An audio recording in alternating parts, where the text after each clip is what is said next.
try to download po. Nakakonect po kami sa Wait Wi-Fi. lang. Sige. Hindi naman masa-search yan kung wala.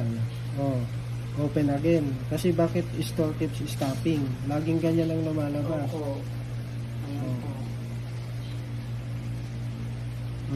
Babalik lang siya ulit. Tapos, Balik-balik lang. i-download mo na naman. I-download, Ay, tapos babalik. i-search mo na naman. Laging, Play Store keeps stopping.